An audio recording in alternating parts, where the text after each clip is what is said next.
ఇప్పుడు పిఠాపురంలో పవన్ కళ్యాణ్ గారు వంగగీత గారు పోటీ చేస్తున్నారు. ఎవరిని గెలుపంటారు మీరైతే? పవన్ కళ్యాణ్ గారు. ఎందుకని ఆయనకి ఛాన్స్ ఇస్తానన్నారు మీరు? ఆయనకి ఛాన్స్ ఇవ్వాలని పవన్ కళ్యాణ్ గారు ఇప్పుడు నియోజకవర్గం అంతా కూడా ఒకే తాటి మీదకి వచ్చారు. ఒకే దాటి మీకు వచ్చారు. ఎందుకని ఆయన మీద అంత నమ్మకం వచ్చిందండి? అవును, గీత గారు 2-3 టర్న్లు చేశారంటే దానికి తగినట్టు కూడా ఆవిడ సరిగ్గా చేయలేకపోయారు.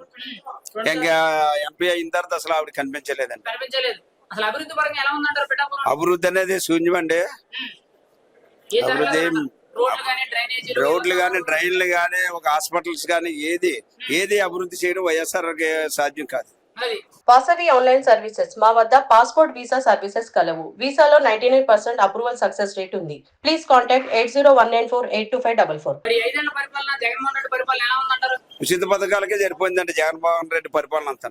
ఓన్లీ ఉచిత పథకాలు ఇచ్చి ప్రజల్ని ఏ వర్క్ చేయకుండా చేయడమే సరిపోయింది. ఏ వర్క్ చేయకుండా సోమరిపోతులు చేస్తారు. మీరు ఒక సామాన్య ఓటర్ కింద మీరైతే ఒక వ్యవసాయ ప్రయాణం చేసుకుంటారన్నారు కదా, ఒక సామాన్య మనిషి కింద మీరైతే రాష్ట్రంలో అభివృద్ధి సంక్షేమం అంటే ఏమంటారు? నేను అభివృద్ధి కావాలి కానీ సంక్షేమం ఏమవుద్ది? అభివృద్ధి కావాలి. అభివృద్ధి కావాలి, ఇండస్ట్రీలు రావాలి. ఇలాగ ప్రతిదీ కూడా అభివృద్ధి చేసుకుంటా పోతే ప్రతి ఓటుకు వనరులు ఏర్పాటు చేసుకోవాలి. దాని మీద వచ్చే ఆదాయం తినాలి తప్ప ఉన్న రాష్ట్రాన్ని తినేసేసి అప్పుల పాలు చేస్తే ఇంక రాష్ట్రంలో ఇంక డబ్బులు ఎక్కడి నుంచి వస్తాయి? రాష్ట్రాన్ని అభివృద్ధి ఇండస్ట్రీలు తీసుకురావాలా, బోర్డు నాకు సంక్షేమాలు కాకుండా అవన్నీ చేయడం మానేసి ఓన్లీ బటన్ నొక్కి పని ఆయన తీసుకున్నాడు. ఆయనకు డప్పు కొట్టే పని ఎమ్మెల్యేలు తీసుకున్నారు. ఇప్పుడు ఎమ్మెల్యేలు గాని, ఎంపీలు గాని పవన్ కళ్యాణ్ అనే ఓడి ఏదైనా ప్రశ్నిస్తే ముందు పవన్ కళ్యాణ్ పెళ్లిల గురించి లేదంటే దత్తపుత్రుడు ప్యాకేజ్ తీసుకున్నాడు ఇలాంటి మాట్లాడుతున్నారు కానీ ఆ సమస్య గురించి మాట్లాడతారు. పవన్ కళ్యాణ్ పెళ్లిళ్ళ గురించి తీసుకోవడానికి తప్ప ఈ వైఎస్ఆర్ ప్రభుత్వానికి ఉన్న ఏమీ లేవు. ఏంటంటే పవన్ కళ్యాణ్ మీద ఆల్రెడీ కేసుల్లో ఏమీ లేవు, మర్డర్లో మానభంగాలు లేవు. ఇప్పుడు వైఎస్ఆర్ వాళ్ళకి ఉన్నాయి. ఇసుక మాఫియా కానించి, మైనింగ్ మాఫియా కానించి, గ్రావెల్ మాఫియా కానించి మొత్తం జగన్ గారు ఆధీనంలో ఉన్నాయి. ఇవన్నీ ఏది దొరికితే అది తినేసి పనులు వాళ్ళు ఉన్నారు. అందుకని ఇంకా వాళ్ళ క్రైమ్ బ్రాంచ్ కాబట్టి మొత్తం అంతా కూడా క్రైమ్ కింద ఉంటది వైఎస్ఆర్ పార్టీ. ఇంకా అదే తీరులో వాళ్ళు ఉన్నారు. ఇంకా వీళ్ళకి వంకేం లేక పవన్ కళ్యాణ్ 4 పెళ్లిళ్ళు 3 పెళ్లిళ్ళు ఇది వాళ్ళకి వస్తుంది. పవన్ కళ్యాణ్ అయినా మటర్లు చేయడం మానభంగంలో కూలి పని చేసుకుంటున్నాడు. ఆయన కూలి పని చేసుకుని ఏమైనా ఉంటే అతని దగ్గర ఉంటే ఏమైనా జనాలకి ఏదో సంక్షేమం చేయాలని చేస్తున్నాడు. అంతే తప్ప ఈ వైఎస్ఆర్ వాళ్ళు మొత్తం నొక్కేసి మొత్తం మాఫీ చేస్తలేదు. అది మీరేంటంటే ఇదంతా మాఫియా ఇంత బాగా దారుణంగా ఉంది, రాష్ట్ర పరిపాలన అంతా బాగాలేదంటారు కదా. ఇప్పుడు పవన్ కళ్యాణ్ గారు ఎమ్మెల్యే అసెంబ్లీలోకి వెళ్తే మరి ఇలా తాట తెస్తారన్నారా ఈ అవినీతి? అది మనం చూడాలి కదండి. ఇప్పుడు అది ఎలాగంటే మనకి రాష్ట్రం అంతా ఒక ఏకతాటి మీద రావాలి. పవన్ కళ్యాణ్ గారు ఒకలే నెగ్గితే మన నియోజకవర్గాన్ని అభివృద్ధి చేసి ముందంజలోకి తీసుకెళ్ళాలని ట్రై చేస్తారు. కానీ ఇది మొత్తం రాష్ట్రం అంతా కూడా ఒక తాటి మీదకి వస్తే ఆయాల తాట తీసే అవకాశం ఉంది. ఖచ్చితంగా తాట తీసే అవకాశం పార్టీకి ఉంటది. రాక్షసి పాలన ఏంటంటే వాళ్ళకి డబ్బు పిచ్చి పాలన అండి. ఇంకా వాళ్ళకి డబ్బే కావాలండి. జగన్మోహన్ రెడ్డికి ఏం లోటు అంటే లక్షల కోట్లు ఉన్నాయి. లక్షల కోట్లు తినేసి ఇంటికాడికి వచ్చినా పర్లేకపోనండి. ఆ రాష్ట్రం మీద రావణాసురుడు లాగా పరిపాలన చేస్తున్నారు. ఇంకా తప్ప రెండోది ఏం లేదండి జగన్మోహన్ రెడ్డి. మరి ఈ జగన్మోహన్ రెడ్డి గారు 2వ అవకాశం అడుగుతున్నారు, మరి మీరేమంటారు? ఇంకా 2వ అవకాశం ఇస్తే మాట్లాడే వాళ్ళు అందరూ ఈ వర్షే పోయి పని చేసుకోవడం అండి. వర్ష ఇతర రాష్ట్రాల్లో కొంత వాళ్ళు ఏదో మంచి పనులు ఉన్నాయి, అభివృద్ధి పనులు. ఇంకా అక్కడ పోయి ఏదో పని చేసుకోవడం అండి. ఇంక ఈ రాష్ట్రంలో పని చేసి కూడా ఉండండి, పండించి కూడా ఉండవు, ఎవడం ఉండవు. వీడు ఇచ్చే సంక్షేమాలకి రాష్ట్రాన్ని నమ్మేస్తాడండి. ఇప్పటికే మొత్తం ఇసుక మైనింగ్ మొత్తం అన్ని కూడా చేసుకుంటూ వచ్చాడు. ఇంక సచివాలయాలు అయితే అట్లా ఎట్టాడు. ఇంకేమన్నా పూర్వపోక భూములు ఉంటాయి చూడండి, 200 ఎకరాలు 100 ఎకరాల చెరువులు ఇవి అమ్మేస్తాడండి ఇండస్ట్రీలకు. ఇప్పుడు వీడు కూడా భూసేకరణ కూడా జగన్ దాని గురించే చేశాడండి. భూసేకరణ మొత్తం చేసుకుని ఆడి ఫోటో చేసుకుని భూమిని ఎలా ఈడు క్యాచ్ చేసుకోవాలో ఆలోచనలో ఉన్నాడండి.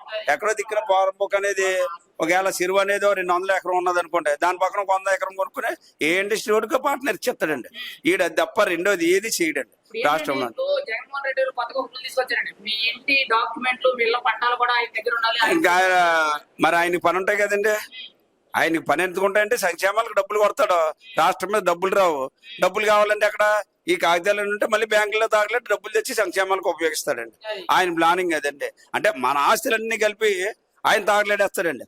ఆయన వ్యాపారాలన్నీ కూడా అభివృద్ధి చేసుకుని ఇతర దేశాల్లో ఇండస్ట్రీలు పెట్టుకుంటా బ్యాటరీలు కట్టుకుంటా ఇలా ఫ్యామిలీ శతకోటేశ్వర్లు చేసేస్తాడండి. అది మరి ఈసారి గెలుస్తాడంటారు ఆయన?